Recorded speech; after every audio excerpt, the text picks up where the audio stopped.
Hi welcome to lovely teens. Lovely ടീൻസിന്റെ പുതിയ വീട്ടിലേക്ക് എല്ലാവർക്കും സ്വാഗതം. ഞാനിന്നിവിടെ പറയാൻ പോകുന്നത് എൻ്റെ ഡെലിവറി സ്റ്റോറിയാണ്. അതിനു മുന്നേ തന്നെ നമുക്ക് പറയാവുന്നത് ഇന്ന് നമ്മുടെ ചാനൽ 10K സബ്സ്ക്രൈബേഴ്സായി മാറിയിരിക്കുകയാണ്. അപ്പോൾ എല്ലാവർക്കും എല്ലാ കൂട്ടുകാർക്കും ഒത്തിരി ഒത്തിരി ഒത്തിരി നന്ദി അറിയിക്കുകയാണ്. അപ്പോൾ നമ്മുടെ വീഡിയോയിലേക്ക് വരാം. ഡെലിവറി സ്റ്റോറിയാണ് പറയാൻ പോകുന്നത്. ഡെലിവറി സ്റ്റോറിയിൽ ഞാൻ പറയാൻ തുടങ്ങുന്നത് ആദ്യം നമ്മൾ പ്രഗ്നൻസി സ്റ്റോറിൽ ഓപ്പറേഷൻ തിയേറ്ററിലേക്ക് കയറ്റിയത് വരെ സമയം വരെയുള്ളത് ഞാൻ പറഞ്ഞിരുന്നു അല്ലേ. അപ്പോൾ ഇനി ബാക്കിയുള്ളതാണ് പറയുന്നത്. അങ്ങനെ 7 മണിക്ക് ഞാൻ ഓപ്പറേഷൻ തിയേറ്ററിലേക്ക് അങ്ങനെ കയറ്റി. അപ്പോൾ ആദ്യം തന്നെ ഇതിലേക്ക് കിടക്കുന്ന ലാബ് റൂമിലേക്ക് കിടക്കുന്ന സമയത്ത് തന്നെ നോർമലിനുള്ള ആൾക്കാരായിരുന്നു. അവരത് കഴിഞ്ഞിട്ട് അവിടെ കുറച്ച് നേരം കിടത്തി. അതിന് ശേഷം പിന്നെ ഞങ്ങളെ ഓപ്പറേഷൻ തിയേറ്ററിൻ്റെ അടുത്തേക്ക് വേറെ റൂമിലേക്ക് ഷിഫ്റ്റ് ചെയ്തു. അങ്ങനെ ഞങ്ങളൊരു 5-8 ആൾക്കാരുണ്ടായിരുന്നു. അങ്ങനെ എല്ലാവരും കൂടി ഇങ്ങനെ ചെന്നപ്പോൾ പക്ഷെ ഒരു ബെഡിൻ്റെ കുറവുണ്ടായിരുന്നു. അപ്പോൾ എൻ്റെ അടുത്ത് ഒരാളും കൂടി അഡ്ജസ്റ്റ് ചെയ്യാൻ പറഞ്ഞു. അങ്ങനെ ഞങ്ങൾ 2 ആൾ ഒരു ബെഡിൽ കിടക്കുന്നു. അപ്പോൾ ഒന്നാമത് എനിക്ക് ഹൈറ്റ് കുറവ് കാരണം ഇതിൻ്റെ മുകളിലേക്ക് കയറി കിടക്കാനോ തിരിയാനോ പിടിക്കാനോ ഒന്നും പറ്റുന്നുണ്ടായിരുന്നില്ല. പിന്നെ വയറ് ഭയങ്കര ബുദ്ധിമുട്ട് ഞാൻ പറയാറില്ല, എനിക്ക് ഭയങ്കര ഒരു ബുദ്ധിമുട്ടായിരുന്നു, വീർപ്പുമുട്ടലായിരുന്നു. അപ്പം അങ്ങനെ പെട്ടെന്ന് എനിക്ക് ബെഡിലേക്ക് കയറി ഇരിക്കാനോ കിടക്കാനോ പിന്നെ കൈമ കുത്തി ഇതുണ്ടായിരുന്നല്ലോ, സൂചി ഉണ്ടായിരുന്നല്ലോ. അപ്പോൾ കൈ കുത്തി ചെയ്യാനോ അങ്ങനെ ഒന്നും എനിക്ക് പറ്റുന്നുണ്ടായിരുന്നില്ല. അതിൻ്റെ കൂടെ ഒരാളും കൂടെ അപ്പുറത്തായപ്പോൾ എനിക്ക് ഒട്ടും പറ്റുന്നുണ്ടായിരുന്നില്ല. അങ്ങനെ ഒരു കണക്കിന് ഞാൻ അഡ്ജസ്റ്റ് ചെയ്ത് കിടന്നു. കാരണം ഞാനെന്തെങ്കിലും ചെയ്ത് അപ്പുറത്തെ കുട്ടിയും കൂടി വീണ് പോയാലോ എന്നുള്ള പേടിയുണ്ടായിരുന്നു. ഞാൻ പെട്ടെന്ന് തിരിഞ്ഞ് ആ കുട്ടി പ്രഗ്നൻ്റ് തന്നെയല്ലേ, അപ്പം എനിക്ക് ആ ഒരു പേടിയുണ്ടായിരുന്നു. അങ്ങനെ ഞങ്ങൾ അങ്ങനെ കിടന്നു. അങ്ങനെ പിന്നെ ഡോക്ടർമാരെത്തി. ആ സമയത്ത് തന്നെ നമ്മുടെ അതിന് ഓപ്പറേഷൻ തിയേറ്ററിൻ്റെ ഉള്ളിൽ നിന്നിരുന്നത് എൻ്റെ ചേട്ടൻ്റെ, അതായത് ചേച്ചിയുടെ ഭർത്താവിൻ്റെ ഒരു ബന്ധുവായിരുന്നു. അപ്പോൾ ആ ചേച്ചി വന്ന് നമ്മളടുത്ത് സംസാരിച്ചു. അങ്ങനെ ടെൻഷനൊന്നും വേണ്ടെന്നൊക്കെ പറഞ്ഞു. അങ്ങനെ സിസേറിയൻ ആരംഭിച്ചു. ഡോക്ടർമാരെല്ലാവരും വന്നു. അങ്ങനെ സിസേറിയൻ ആരംഭിച്ചു. അങ്ങനെ ഓരോരുത്തർ സിസേറിയനായിട്ട് കൊണ്ടുപോയിരിക്കുന്ന ഏറ്റവും അവസാനമാണ് എന്നെ കൊണ്ടുപോയത്. ഞാൻ ട്വിൻസ് ആയതുകൊണ്ട് ഞാൻ മാത്രം ഉണ്ടായിരുന്നുള്ളൂ ട്വിൻസായിട്ട്. അപ്പം എന്നെ ലാസ്റ്റിലേക്ക് വെച്ചു. ബാക്കി അപ്പോൾ ഓരോരുത്തർ ചെയ്ത് കഴിയുമ്പോൾ എന്നെ ഇപ്പോൾ കൊണ്ടുവന്ന് വെച്ചാൽ വെയിറ്റ് ചെയ്ത് കിടക്കായിരുന്നു. പക്ഷെ എനിക്ക് അത്രയും പെട്ടെന്ന് സിസേറിയൻ കഴിഞ്ഞ് ഒന്ന് ഇറങ്ങിയാൽ മതി എന്നായിരുന്നു. അങ്ങനെ അത്രയും ബുദ്ധിമുട്ട് എനിക്കുണ്ടായിരുന്നു. പിന്നെ ഞാൻ എൻ്റെ പ്രഗ്നൻസി സ്റ്റോറിൽ ഞാൻ പറയാൻ പറഞ്ഞ കാര്യം, രാത്രികളിൽ എനിക്ക് ഒട്ടും ഉറങ്ങാൻ പറ്റില്ല. ഞാൻ എങ്ങനെയൊക്കെയോ കിടന്നുറങ്ങിയിരുന്നത്. ഒരു സൈഡിലേക്ക് കിടന്ന് തിരിഞ്ഞ് കിടക്കാനും ലെഫ്റ്റിലേക്ക് കിടക്കായാലും റൈറ്റിലേക്ക് കിടക്കാനും ഒക്കെ എനിക്ക് വീർപ്പുമുട്ടായിരുന്നു. അപ്പം ഞാൻ കുറച്ച് നേരം കിടക്കും, പിന്നെ എനിക്ക് നടക്കും, പിന്നെയും കിടക്കും. അങ്ങനെയൊക്കെയായിരുന്നു ഞാൻ എൻ്റെ രാത്രി കാലങ്ങൾ കഴിഞ്ഞിരുന്നുണ്ടാവും. അത് ഞാൻ അതിൽ പറയാൻ മറന്നുപോയി. അങ്ങനെ ഓരോരുത്തരും ഡെലിവറി കഴിഞ്ഞ് ഉണ്ണികളുടെ സൗണ്ടൊക്കെ കേൾക്കുമ്പോൾ നമുക്ക് ഭയങ്കര ഒരു എന്താ പറയുക ആകാംക്ഷയാണ്. നമ്മുടെ അങ്ങനെയൊരു ആകാംക്ഷയിൽ അങ്ങനെ ഞാൻ കിടക്കായിരുന്നു. അങ്ങനെ ഏറ്റവും ലാസ്റ്റ് എന്നെ കൊണ്ടുപോയി അങ്ങനെ സിസേറിയൻ ചെയ്യാനായിട്ട് കിടത്തുന്ന സമയത്ത് അവിടെ അനസ്തേഷ്യ ഉണ്ടല്ലോ, അനസ്തേഷ്യ ചെയ്യാനായിട്ട് എനിക്ക് ഹൈറ്റ് കുറവ് കാരണം അവരത് എനിക്ക് കയറി കിടക്കാനൊന്നും പറ്റുന്നില്ല. അവർ വളരെ ഭയങ്കര ഹൈറ്റ് കുറവാണല്ലേ എന്ന് പറഞ്ഞിട്ട് അവരെങ്ങനെയൊക്കെയോ പിടിച്ച് അനസ്തേഷ്യ ഒക്കെ ചെയ്ത് അങ്ങനെ കിടത്തി. അങ്ങനെ നമ്മുടെ കണ്ണുമ്മ അവർ എന്തോ വെച്ച് മറച്ചിരുന്നു. പിന്നെ അതുപോലെ തന്നെ പക്ഷെ അവർ പറയുന്നതൊക്കെ നമുക്ക് കേൾക്കായിരുന്നുണ്ട്. അപ്പോൾ നമ്മളോട് കൊണ്ട് ചോദിക്കുന്നുണ്ട്, ഞങ്ങൾ വേദനിക്കുന്നുണ്ടോ, ഞങ്ങൾ മുറിക്കാൻ പോകണം, അങ്ങനെയൊക്കെ നമ്മളോട് പറയുന്നുണ്ടായിരുന്നു. അപ്പോൾ നമ്മൾ പറഞ്ഞു ഇല്ല എനിക്ക് വേദന ഒന്നുമില്ല അങ്ങനെയൊക്കെ പറഞ്ഞു. അങ്ങനെ ആദ്യത്തെ ആളെടുത്തപ്പോൾ ഡോക്ടർ പറഞ്ഞു ഫസ്റ്റത്തെ ഉണ്ണി പെൺകുട്ടിയായിട്ടാന്ന് പറഞ്ഞു. അങ്ങനെ ഉണ്ണീനെ തുടയ്ക്കാൻ കൊണ്ടുപോകാന്ന് പറഞ്ഞു. എന്നിട്ട് അടുത്ത ആളെടുത്ത് അങ്ങനെ എടുക്കുന്നേരത്ത് അവർ പറയുന്നുണ്ടായിരുന്നു, അയ്യോ ഈ മോള് റാ പോലെയാണല്ലോ ഇരിക്കണേ, ഇനി എടുക്കാൻ കിട്ടണില്ലല്ലോ എന്നൊക്കെ അവരിങ്ങനെ പറയുന്നുണ്ടായിരുന്നു. അങ്ങനെ ഉണ്ണീനെടുത്തു. അപ്പം മുന്നേ എൻ്റെ ഡോക്ടർ പറഞ്ഞിട്ടുണ്ടായിരുന്നു, എന്തെങ്കിലും തൂക്കക്കുറവ് കാര്യങ്ങളുണ്ടെങ്കിൽ തൃശ്ശൂർ മെഡിക്കൽ കോളേജിൽ കൊണ്ടുകൊണ്ട് വരും. കാരണം ഇരിഞ്ഞാലക്കുട താലൂക്ക് ഹോസ്പിറ്റൽ ചെറിയ ഹോസ്പിറ്റലാണ്, അതുകൊണ്ട് NICU ഒന്നും ഇല്ല. അപ്പം അതിനൊക്കെ വേണമെന്നുണ്ടെങ്കിൽ തൃശ്ശൂർക്ക് തന്നെ പോകേണ്ടി വരും എന്ന് പ്രത്യേകം മുന്നേ പറഞ്ഞു വെച്ചിട്ടുണ്ടായിരുന്നു. അപ്പം അങ്ങനെ തൂക്കം നോക്കാൻ വന്നു. അങ്ങനെ കാശിമോള് 11.5 കേട്ടോ, 11.5 കാശിമോൾ എടുത്തത്. 1,700. കല്ലുമോള് 11.7 എടുത്തത്. 1,450 ഇതായിരുന്നു അവരുടെ മക്കളുടെ വെയിറ്റ് ഇടാം.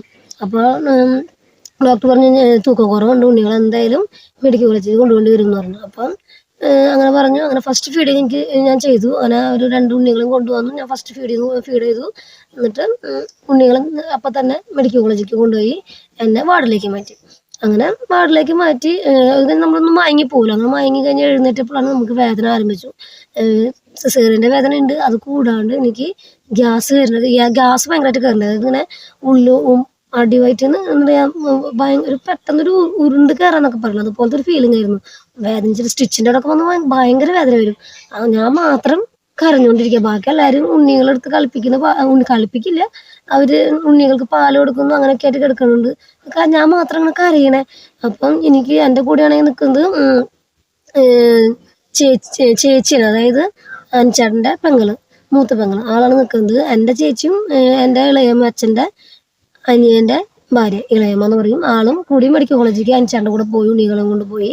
എൻ്റെ കൂടെ ചേച്ചി ചേച്ചി പക്ഷെ രാത്രി ആകുമ്പോഴത്തേക്കും പോയി ചേച്ചിയുടെ മോളെ നിർത്തി. ചേട്ടന് വയ്യാത്ത കാരണം ചേച്ചി മാറി. ചേച്ചിയുടെ മോളാണ് എൻ്റെ കൂടെ നിർത്തിയത്.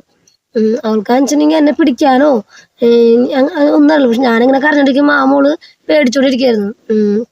അവൾക്കും ഭയങ്കര പേടിയായി, എന്തിനാണോ ആന്റി ഇങ്ങനെ കരയണെന്ന് വെച്ചിട്ട്.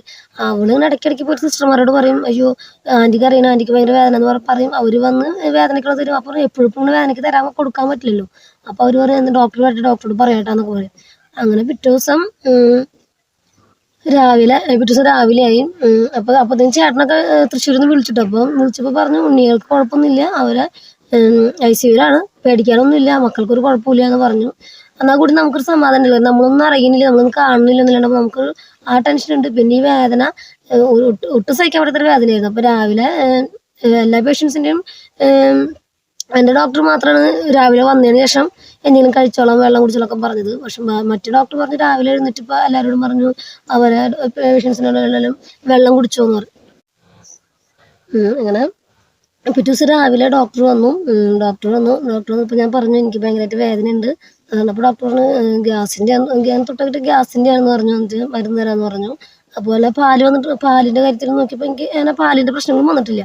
അപ്പോൾ അങ്ങനെ പറഞ്ഞു. അപ്പം ഞാൻ പറഞ്ഞു എന്നെ മെഡിക്കൽ കോളേജിലേക്ക് മാറ്റണം എന്ന് പറഞ്ഞു. കാരണം മെഡിക്കൽ കോളേജിലുള്ള മക്കളുടെ ഉണ്ടാവുള്ളത്. അപ്പോൾ എന്തായാലും അങ്ങോട്ട് മാറ്റണം എന്ന് പറഞ്ഞപ്പോൾ അങ്ങനെ ചേട്ടനെ വിളിച്ച് പറഞ്ഞിട്ടുണ്ടായിരുന്നു, അങ്ങനെ മാറ്റാൻ പറഞ്ഞു. അപ്പം അങ്ങനെ മെഡിക്കൽ കോളേജിലേക്ക് പോകാന്ന് വെച്ചു. അങ്ങനെ അവിടെ പോണ സമയത്ത് ആംബുലൻസിലേക്ക് കൊണ്ടുപോകുന്ന സമയത്തൊക്കെ ഞാൻ കരഞ്ഞുകൊണ്ടിരിക്കണം. കാരണം എനിക്ക് ഇടയ്ക്കിടയ്ക്ക് ഇങ്ങനെ വേദന വരും, പരിങ്ങി ഭയങ്കര വേദന, വല്ലാത്തൊരു അവസ്ഥയായിരുന്നു, നടക്കാനോ ഒന്നിനും പറ്റാത്തൊരു വേദന. അങ്ങനെ ആംബുലൻസിൽ കയറ്റി അങ്ങനെ പോണ സമയത്ത് ഞാൻ ഇങ്ങനെ കരഞ്ഞുകൊണ്ടിരിക്കുകയായിരുന്നു. അവിടെ എത്രയല്ല, ഞാൻ അന്ന് ഫുള്ള് കരച്ചിൽ തന്നെയായിരുന്നു. വണ്ടിയിലൊക്കെ കിടന്നുകൊണ്ട് കരയായിരുന്നു. അങ്ങനെ അവിടെ എത്തി, അവിടെ ചെന്നും അവിടുത്തെ ഡോക്ടർമാർ നോക്കി, അങ്ങനെ ഗ്യാസിന്റെ പ്രശ്നമുണ്ട് അങ്ങനെ പറഞ്ഞു. അങ്ങനെ അന്ന് ചെന്നൊന്നും എനിക്ക് ഡോക്ടർ ഉണ്ണിയൊന്നും കാണിച്ചു തന്നില്ല. പിറ്റേ ദിവസം പിറ്റേ ദിവസം എനിക്ക് നടക്കാറായിട്ടില്ല. കാണണമെന്ന് പറഞ്ഞ കാരണം ചേച്ചി പിടിച്ചുകൊണ്ട് പോയി അങ്ങനെ മക്കളെ കാണിച്ചു തന്നു.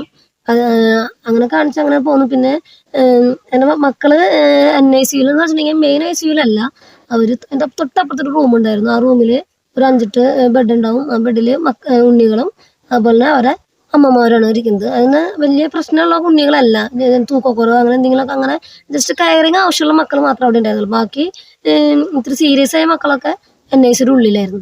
അപ്പം നമ്മുടെ മക്കൾക്ക് അങ്ങനെ തൂക്കക്കുറവിന്റെ പ്രശ്നം മാത്രം ഉള്ളത് കൊണ്ട് തന്നെ അവർ ഇവിടെയായിരുന്നു. അപ്പൊ പാപ്പന്റെ ഭാര്യയാണ് എൻ്റെ മക്കളുടെ കൂടെ ഉണ്ടായിരുന്നത്. അങ്ങനെ അവിടെ കഴിഞ്ഞു. അങ്ങനെ പിന്നെ ഒരു അങ്ങനെ രണ്ട് ദിവസം, ഡെലിവറി കഴിഞ്ഞ് രണ്ടാമത്തെ ദിവസമായി.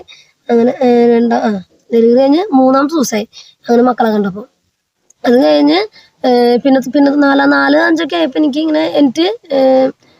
തന്നെ നടക്കാമെന്നുള്ള അവസ്ഥയിലായിരുന്നു. അപ്പൊ അങ്ങനെ പോയി മക്കളെ പോയി കാണാം. പക്ഷെ അപ്പോഴാണ് നമ്മൾ പാല് കൊടുക്കാൻ തുടങ്ങിയത്. പാല് കൊടുക്കാൻ ചെന്നപ്പോൾ എനിക്ക് പാലില്ല. അങ്ങനെ പാല് വെക്കാനുള്ള ടാബ്ലറ്റ് ഒക്കെ തന്നു.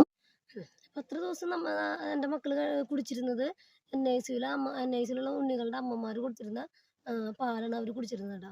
അപ്പൊ അങ്ങനെ ഞാൻ ഉണ്ണികളുടെ അടുത്തേക്ക് ചെല്ലാൻ തുടങ്ങിയപ്പോ എന്നോട് കൊടുക്കാൻ പറഞ്ഞു. പക്ഷെ ഞാൻ ഫീഡ് ചെയ്യുമ്പോൾ അവർക്ക് പാല് കിട്ടുന്നില്ല. അപ്പൊ അന്നത്തെ ദിവസം അവർക്ക് അവിടെ NICU തന്നെ പാല് കൊടുത്തു. അങ്ങനെ അത് കഴിഞ്ഞ് 5ന്റെ അന്നൊക്കെ ആയപ്പം അവര് പറഞ്ഞു ഉണ്ണികളെ എൻ്റെ അടുത്തേക്ക്, അതായത് അമ്മയുടെ വാർഡിലേക്ക് ഷിഫ്റ്റ് ചെയ്യാൻ. കാരണം ICUലേക്ക് ഇനിയും പുതിയ ഡെലിവറി കഴിഞ്ഞ പുതിയ ഉണ്ണികൾ വരണം, വയ്യാത്ത കുട്ടികൾ വരണം. അപ്പോൾ അവിടെ സ്ഥലം ഉണ്ടാവില്ല. അപ്പം എത്രയും പെട്ടെന്ന് നമ്മുടെ മക്കളെ വാർഡിലേക്ക് മാറ്റാൻ പറഞ്ഞു. അപ്പോൾ നമുക്ക് പേടി, കാരണം ഒരു തൂക്കക്കുറവ് കാരണം പെട്ടെന്ന് ഇൻഫെക്ഷൻ വരാൻ സാധ്യതയുണ്ടല്ലോ. ഇനി നമ്മുടെ വാർഡാണെങ്കിൽ ഒരു 12 മണി കഴിഞ്ഞ വിസിറ്റേഴ്സിന്റെ ബഹളാണ്. വിസിറ്റേഴ്സ് ഒരു 5 മണി വരെ വിസിറ്റേഴ്സ് ഉണ്ടാവും. അപ്പം നമുക്ക് പേടി, വല്ല ഇൻഫെക്ഷനൊക്കെ വന്നാലെന്നൊരു പേടി കാരണം നമുക്ക് ഇങ്ങോട്ട് നമ്മുടെ വാർഡിലേക്ക് മാറ്റാൻ പേടി ഉണ്ടായിരുന്നു. എന്നാന്ന് വെച്ചാൽ ഡിസ്ചാർജും ചെയ്തിട്ടില്ല. പക്ഷെ അവിടുന്ന് പറഞ്ഞ് എന്തായാലും മാറ്റിയേ പറ്റൂ, അവിടെ ICUയിൽ സ്ഥലമില്ല എന്ന് പറഞ്ഞപ്പോൾ അങ്ങനെ നമ്മൾ നിർബന്ധത്തിന് ഉണ്ണികളെ എൻ്റെ അടുത്തേക്ക് തന്നെ കൊണ്ടുവന്നു. അന്നത്തെ ദിവസം ഞാൻ ഫീഡ് ചെയ്യാൻ തുടങ്ങി.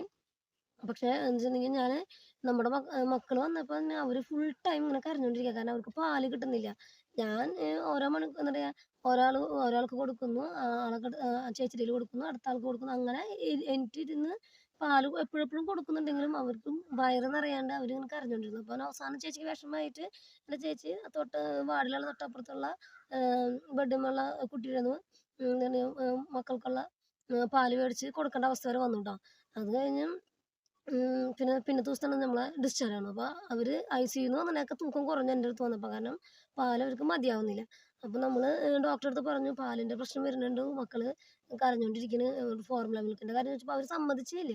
അങ്ങനെ അവർ പറഞ്ഞു ഏതൊൻ്റെ ആവശ്യമൊന്നുമില്ല, നിങ്ങൾ തന്നെ ഫീഡ് ചെയ്യണം എന്നൊക്കെ പറഞ്ഞു. അങ്ങനെ നമ്മൾ എന്നെ ഡിസ്ചാർജ് ചെയ്തു.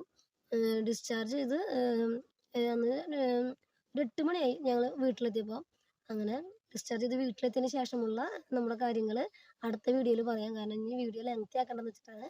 അപ്പോൾ എല്ലാവരും നമ്മുടെ ചാനൽ സബ്സ്ക്രൈബ് ചെയ്യണം, നമ്മുടെ വീഡിയോസ് ലൈക്ക് ചെയ്യണം, ഷെയർ ചെയ്യണം, കമൻറ്റ് ചെയ്യണം. അപ്പോൾ എല്ലാവർക്കും താങ്ക് യു.